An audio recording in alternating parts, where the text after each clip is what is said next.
Thank you, Keith and Robin, for giving an unknown like me an opportunity to speak and say a few words at this fantastic event. Can everybody hear me clearly? Yes. Hi. In order to reach a climax, you have to work constructively so one can enjoy the fruits of one's efforts at the end.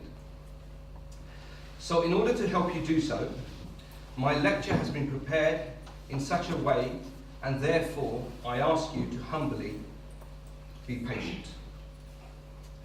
There is a massive topic here that we're discussing today, and I can only touch on a few points, so here goes. If you are not open-minded or you do not have love for humanity, this lecture is not for you. Don't be blinded by the colour of one's skin or by focusing on looks or assuming one's ethnicity or religion or race. Rather, try to understand what I'm trying to do and focus on what I'm about to tell you. For those that are open-minded, hello, hi, welcome, and assalamu alaikum. I believe, as a Muslim, in the one true God, whose name is God in English and Allah in Arabic, or Allah, depending on how you pronounce it. So I'll start with the name of Allah, God, the most merciful and the most gracious. May God bless us all and our loved ones with peace, prosperity, health, and happiness. I have named this lecture The Terror Missed because the vast majority of real victims of terrorism are intentionally being ignored, sidelined, and therefore missed. The purpose of my lecture is to help highlight how to root out deep core radicalisation and counter terrorism, but also highlight points that need to be addressed in order to bring about real change. This may include helping to reduce the deeply disturbing portrayal of Muslims or anyone else or followers of any faith to what is actually fair, true, and actually correct. This stance will allow us to create more security for our homeland. For me, the United Kingdom. So to go back, opinions can be very dangerous. And as an individual, I think before I get onto some of my research and some of my viewpoints, I want to sort of help set the scene. It is important that when something is said, its message is conveyed clearly so that it can be understood clearly. Therefore, in setting the scene, please allow me to stimulate your mind, widen your thoughts, and I ask you to open your heart. To understand some or all of what I'm talking about, you would have to know the English language as your mother tongue and understand what it means to be British. You'd also need to have a detailed understanding of the deeper and intricate meanings of words and possibly have studied dictionaries. You will value humanity, family, morality, and decency. You will hopefully have reached the age of understanding, have had children, and experienced fatherhood, motherhood, brotherhood, sisterhood, etc. Possibly will be reaching towards the age of grandfatherhood. Perhaps even understand a few different languages, have done comparative studies on religions, in detail, their ideologies and philosophies, but above all, have love for another human being. After all, for those that believe, are we not all God's children? This means having the same love for my Christian and Jewish and any other brother and sister from any other faith as I do for the Muslim ones and the world in general. This also means having some understanding of our bodies, the human anatomy, and an appreciation for God's favours upon his worlds. And I use the word world in plural because an ant's world is different to a human's world is different to an elephant's world, etc., etc., for whatever that may mean to somebody. I think the most important thing in giving any true opinion is maintaining neutrality and being able to take in other people's viewpoint, because at the end of the day, life is about continuous learning, and I too am human and may make mistakes. But the key fact is, I'm like you, I'm just a simple human being who is occasionally stopping to do the right thing. I'm not a teacher, and I don't pretend to be a scholar or know all the answers, because life, as I said, is continuous learning. As the famous Cambridge-educated Pakistani author, philosopher, politician and poet Allama Iqbal said, "Make yourself so hightious, that's high and righteous, so before every destiny, God himself asks, man, what is it that you desire?" So I prefer to focus on self-reflection, perfection, and trying to live my life in a humble, pious and neighbourly way, as is the teaching of Islam, Christianity and Judaism. And I think that's a very, very important point. We all believe in the power of pen and expressing ourselves peacefully. I do not support any terrorist activity or support anyone involved in any such activity. The reason for that is, I believe upon the day of resurrection, the day of judgment, the day of reckoning, everyone will be paid according to the ill they commit during their days in this world. I don't pretend to be an educated man, but I do prefer to define myself as a learned man. Let me explain. Just because somebody's wearing a tie does not mean they're educated. In the same way, just because somebody has a beard does not mean they understand that religion. So see me for who I actually am. In the same way, just because someone is educated does not mean that they have the right moral education. Learned in our legal profession refers to a person appointed higher rights of audience or the ability to appear in the higher courts, usually until recently a barrister. Therefore, don't assume a person who has studied law like I have at master's level understands law. If you investigate this further, you will soon realize, you will soon realize that in the olden days, learned referred to a person who knew God's law, i.e. had studied the Bible and the Quran and the Torah extensively. But again, like education, just because someone says they're a learned person of the godly books, doesn't necessarily mean that they understand the true message of that book. This is because text is open to interpretation, and as humans we make mistakes and err, usually on the wrong side. So, I'm not a learned man of today, but rather what the term meant in the yesteryear, in the olden days. And I say that not lightly. I've had the privilege of reading and studying and spending time pondering over the verses over long extended periods of time that collectively make up the Quran, the Bible and the Torah. I've had the privilege of reading all the books. Okay? And it is with this knowledge on how to live a way of life, not the legal knowledge, that I define myself as a learned man. We live in difficult times, in a world where you cannot criticize the sinner or the wrongdoer. Please note this subject is highly sensitive and therefore dangerous even, especially possibly somebody who's outspoken as I am. I, the speaker, may be too naive to understand my actions' dangers and will never know beforehand how some may react or try to twist my message. Like 99% of the British Muslims, I too am fearful and afraid. The real dilemma for me was, how can I help, as a British-born Muslim law-abiding citizen, help combat the terrorism problem and de-radicalize the minority of Muslim radicals that spoil it for the rest of us Muslims, without upsetting the narrow-minded Muslims, Christians and Jews who take matters into their own hands. You see, when things are laid out bare, without prejudice, racial hype, without racial hype, things are very clear to see. After all, when we sit before God in a mosque, in a church or a synagogue, we all sit equal. One problem is, I'm going to highlight now, is Muslim people are not being portrayed or treated fairly, and I say by the press, even sometimes in legislation. Sadly, this means that innocent people are sometimes punished by our legal systems, which is blinded by its need for evidence and testimony, but what about God's law and morality? The difficulty lies with borderline cases where individual resolve or discretion is required. Ask any experienced judge, and he or she will confirm this. We all know of many cases where justice is not served and innocent are punished. But what if someone is genuinely working for the betterment of mankind, our country, irrespective of faith?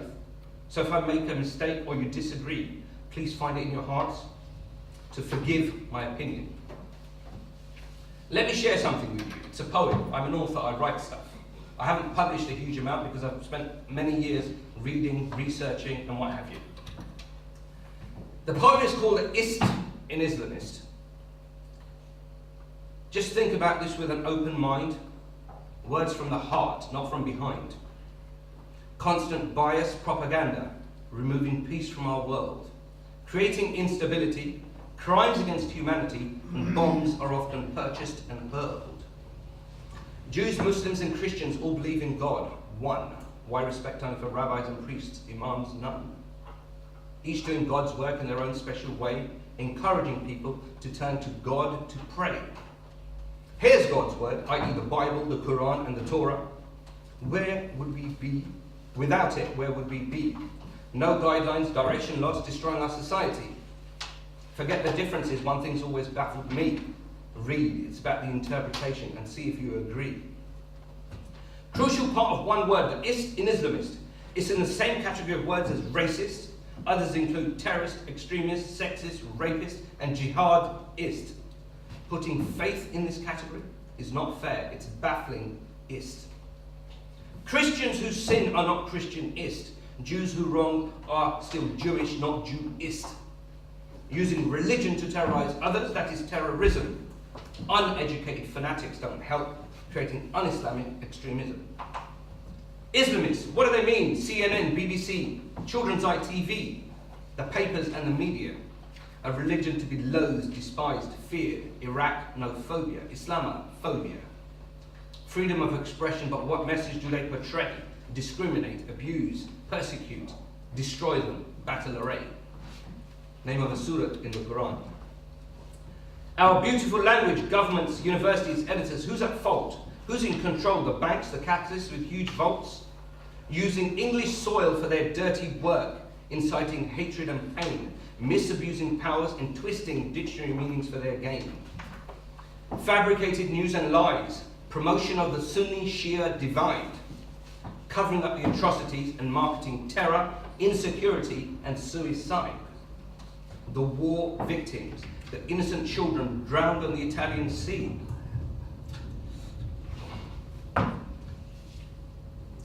Brexit, the immigration issue. Imagine if that was you or me. Sorry, yes.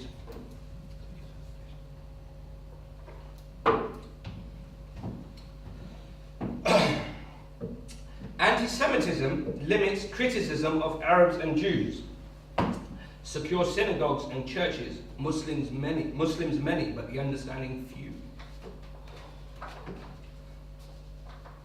Hebdo, Je suis Charlie, openly promoting religious hatred. Expendable casualties, NATO forces and mosques are no longer sacred. War on terror or the arms trade. Aid. Who benefits from turmoil? Oil. Diverting people from the truth and the factual history is spoiled. A nation formed, 12 tribes of Israel. Are we not all one race? Are we not all God's children? Investigations pending, schools annihilated and still no trace. Tears of a weeping mother. Plight of the Palestinians, the power of the pen and the righteousness of the Abyssinians. World War III, 30 million displaced. Man's remarkable hope. Destruction of the Syrians and ignored words of the Pope. Building the walls. Berlin, Gaza. Trump, the ism in nationalism. Guantanamo, the persecution of Muslims in prison. Nazism. Clever FIFA slogans. Let's kick out racism. But it's the race that ignites division, artificial wars between white, black, and blue. Religion actually unites. No weapons of mass destruction, Blair, Bush, NATO, and the EU liberating Libya, Iraq, Afghanistan, murdering millions for the few, and explosions in Pakistan. Hanging of Saddam, Colonel Gaddafi, speak your opinion and you're radicalized. The final message, another Muslim or people neutralized. People wake up, contest, prevent the government initiatives. Read between the lines, peace, do more, dissect the words and comprehend and get legal justice. Let's be rid of religious prejudice and negative aura. Promote learning the Quran, the Bible and the Torah. A Muslim follows Islam. I ain't no terrorist or adversary. Understand, I don't have a beard. The Sunnah and the compulsory. If you believe in Jesus as I do, you will say, love thy neighbor. We can live together, hate free. Dictionaries, so the poem's done. I'm just going to get into, I'm nearly at the end. Please bear with me. The dictionaries form the basic focal point to which people turn in order to understand the meanings of words of a certain language, to ensure its correct usage, and understand words they do not know. This may be as a native through translation or interpretation and sometimes illustration for foreigners. But just think about this for a second. The Cambridge University definition for the word Islamist is a person who strongly believes in Islam, especially one who believes that Islam should influence political systems. The Oxford University, sorry, that was Cambridge. Yeah, sorry, this is Oxford. The Oxford University definition is an advocate or supporter of Islamic militancy or fundamentalism. I say to Cambridge University, press, not the university, the actual press that have actually printed the dictionaries, so you can't blame everyone within the institution, because I do believe within Oxford and Cambridge University there are decent people and good people. But you cannot let a few idiots spoil it for the rest of the universities. So, the Oxford University definition is an advocate or supporter of Islamic militancy or fundamentalism. I say to Cambridge University Press, like Christianity and Judaism, Islam is a religion of morality. So yes, I do follow Islam strongly. And I do believe morality should influence political systems and a way of life like Christianity or Judaism.